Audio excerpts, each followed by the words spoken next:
This is the Sean Hannity Show podcast. All right, news roundup, information overload. Final hour here on a Friday Sean Hannity Show. Write down our toll-free telephone number. It's 800-941-SEAN. You want to be a part of the program. Well, there is a column that has been written by the Reverend Jesse Lee Peterson of the group Bond, Brotherhood Organization for a New Destiny. Now, in it, by the way, he hit on the president's comments about the Crusades during the National Prayer Breakfast, his inability to label any part of Islam as radical. But he took on the issue of what is Black History Month, which is February. He said it is dumb. It provides no value for black Americans or anyone else.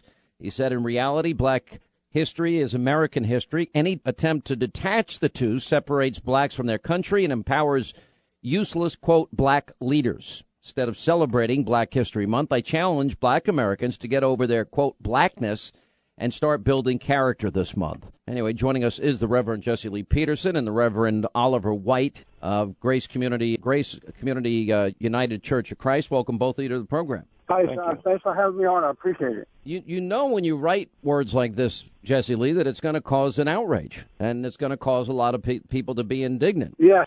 I actually have. I don't have a problem with any history month because I like to learn the history of this country, the good and the bad, and learning about, let's go back to everything from Harriet Tubman and Harriet Beecher Stowe and Uncle Tom's Cabin and the historic significance of that book and the Underground Railroad with Harriet Tubman and leading up to the Civil Rights Act and the Voting Rights Act. Isn't it good for us to know all of this? It is good. But first, let me say, at the risk of sounding as though I'm stroking you, this whole thing with Barack Obama, and his preacher Jeremiah Wright Jr., I just want to thank you, and I hear it everywhere I go. You've been leading the way in trying to warn America of the things to come. It's like you were looking into the future, and everything you said has come to pass, and if things don't change, it will continue to get that way until we're all in trouble. So thank you for being ahead of that amongst any other talk show host or anyone else that I know. No, I wish I was wrong. I wish for the sake of the country, both economically and on foreign policy, I wish I was wrong. Yeah. But I wasn't. I just wish America had the insight that you have on these type of things because that's what's needed.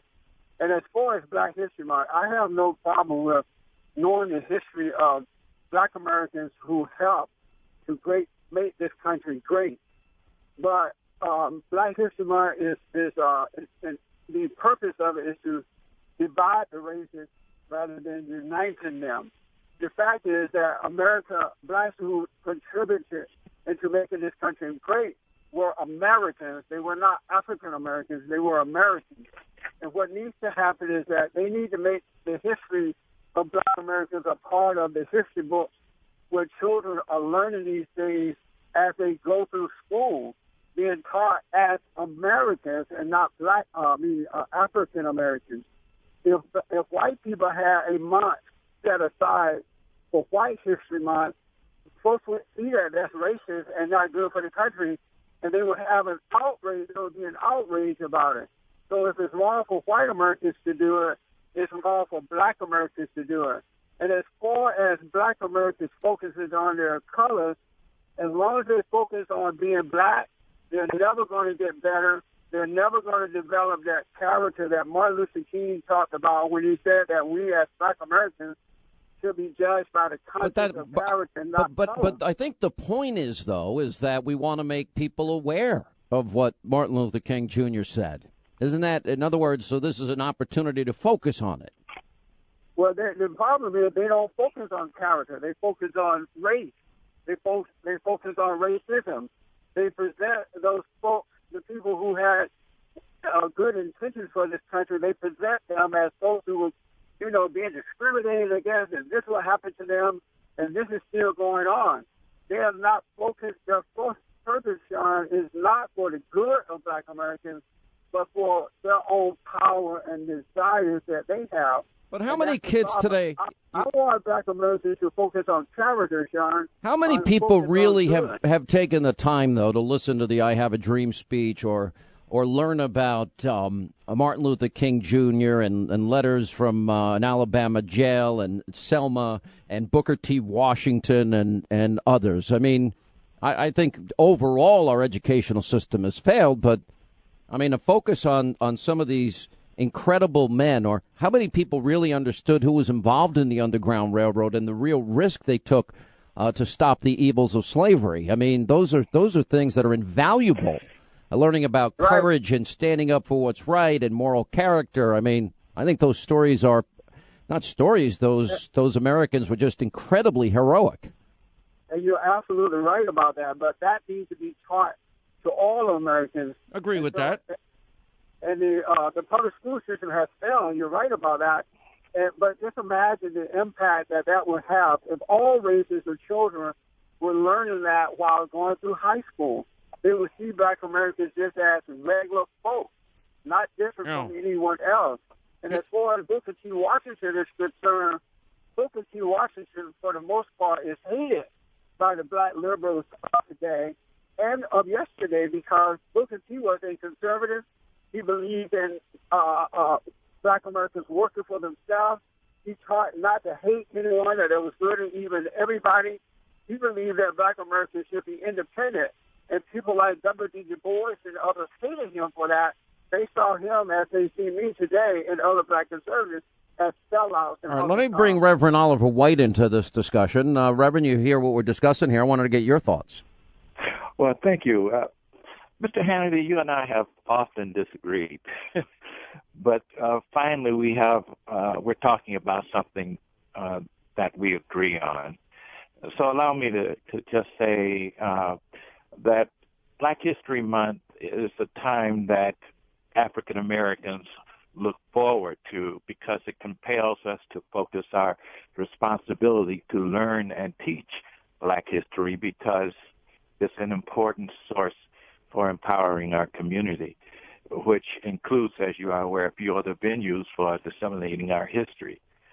In simpler words, African Americans have been exploited and excluded and exhausted, and our achievements and our contribution to American society has been marginalized. Our dreams are deferred, and though there is documented evidence that racism, such as the Reverend just mentioned, is still alive and well, it's still difficult to confront. And as a teacher, I often run across young students, teenagers, who commonly use the N-word because they don't know any better.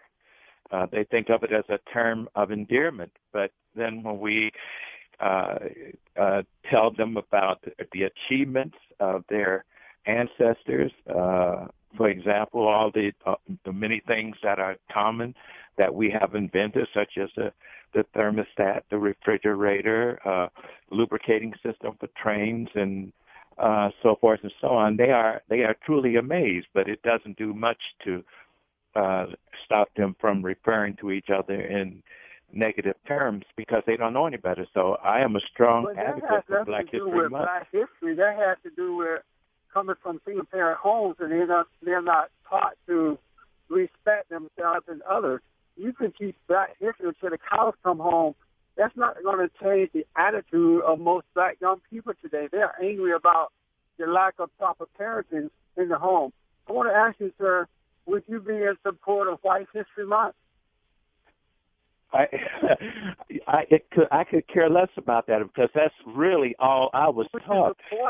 You mentioned the word Booker T. Washington, the names Booker T. Washington, George Washington Carver.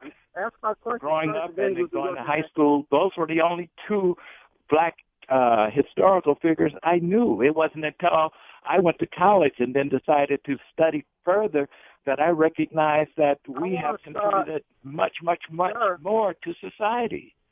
You avoided the question. I want to start White History Month. Will you support that?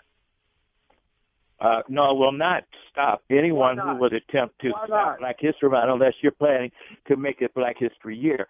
I don't think Black History should be just a one-month thing. I think it should be 12 months a year, just as White History is. Why would you support White? Why would you not support White History Month? Sir, that's all we know. That's all that you know is what white people have contributed to American society or to the world in general.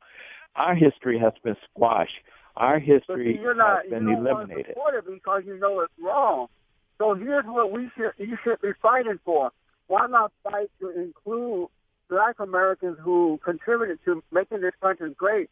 Why not just include them in the history book so it can be taught, as you said, white history is being taught, and not separated, because there's no such thing as white history. There's no such thing as Black history. There's American history, and that's what I want the kids to be taught. Well, to a certain point, I agree with you. It would be nice if our textbooks, say that were printed 20, 30, 40 years ago, would include that as a history. Our history as a part of American history. But you know that it has not been. We can't do the thing about 20 years ago. We can do something about now. So instead of dividing the races and brainwashing young Black children and others by having so-called Black History Month, I'll fight with you to get American history of all colors included in the book. Will you join me in that? Yes, I would. I definitely agree to that. But I don't think that that's something that you and I will see in our lifetime, because our history is still undervalued. But are you aware of that? Also, I don't know what you mean by undervalued. America want American history. They appreciate what the folks did and what they went through to make this country great. And if we present it that way, then the folks will love it. But let me ask, what good would it do Black Americans to focus on their color rather than character? I don't think that that's what our history is about. I don't think that's what Black history is about either, a focus on color. I don't think so. I think it's a focus on what we have achieved as a people. But do you agree with me that Black Americans need to focus on character and not color? They need to overcome their blackness. Why should we overcome who we are? No, we're not. Blackness is not who we are. That's just the color. It's like I'm riding in a red car right now, but that doesn't make the car. It's just the color of the car. Being Black just makes you a black-skinned person, but that's not who you are. Well, to that point, I agree with you. Black is a color, but Black in terms of what we're talking about is not a color. It's a culture. It's a people. It's our history. But that's a problem, though. Is it better to focus on character rather than color? Period? Serious, yes. If I heard you correctly. It is better to focus on character, right, and not color at all. On culture. There's nothing wrong with our character, but we need to uplift our culture. Our culture needs to be. But there is something wrong with black character right now. You have 70%, 73% of out of wedlock births. Most Black Americans resent and are racist toward white Americans. The abortion out of control. The lack of jobs and things. The lack of men and women getting married. That's a problem. And you think that's based on our character? Yes, the lack of character. It wasn't like that when I was growing up on a plantation down in Alabama. Folks got married. They respected one another. They worked for one another. They worked for themselves, and they treated people the way they would like to be treated based on character and not color. And that's what Martin Luther King Jr. was all about. But the assumption, Reverend, that you're giving me is that there's something wrong with our character. It is. You don't see that? No, I cannot see that. There's nothing wrong with Black people. Is that a to say that there's something wrong with our character is to simply assume that there's something wrong with Black people. What's wrong with us? The issues you brought up, out of wedlock births, the issue of many of our Black students dropping out of school, et cetera, et cetera. There are other reasons for that. A lot of it can be aimed at the lack of economic opportunities.